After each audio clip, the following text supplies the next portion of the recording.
Et en France, c'était comment pendant l'Antiquité?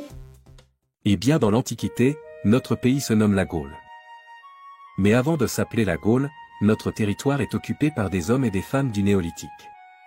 C'est beaucoup plus tard, vers 500 avant Jésus-Christ, que les familles installées depuis plusieurs générations assistent à l'arrivée de nouvelles populations, les Celtes en provenance d'Europe centrale, et les Grecs qui viennent par la mer Méditerranée.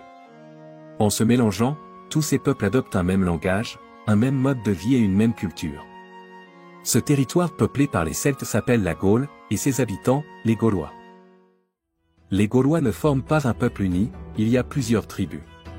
Chaque tribu est dirigée par un chef et défendue par ses guerriers. Ces tribus sont souvent en conflit. Mais ils font aussi la guerre aux peuples voisins pour protéger les richesses de la Gaule. La société gauloise est divisée en 3 classes, les guerriers, les druides et le peuple. Le rôle du druide est très important car il est le garant de la religion. Son savoir étant transmis oralement, on ne connaît les dieux gaulois que par les écrits d'auteurs grecs et latins. On sait ainsi qu'ils vénèrent plusieurs dieux, ils sont polythéistes.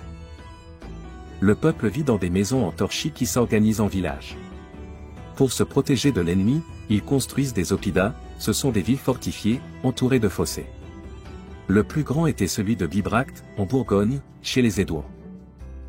Les Gaulois pratiquent l'agriculture et l'artisanat.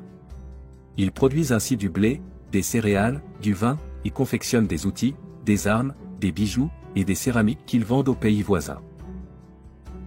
Les Gaulois nous ont laissé en héritage beaucoup de choses, comme le coq, qui était leur emblème et qui est toujours celui des Français aujourd'hui. Mais aussi des objets très utiles, comme le tonneau, le savon, le fer à cheval ou encore la moissonneuse pour récolter le blé. Grâce aux vestiges et aux témoignages retrouvés par les archéologues, nous en savons plus sur la vie de nos ancêtres pendant l'Antiquité. Retrouve-nous pour en savoir plus sur l'histoire de France avec des séquences complètes.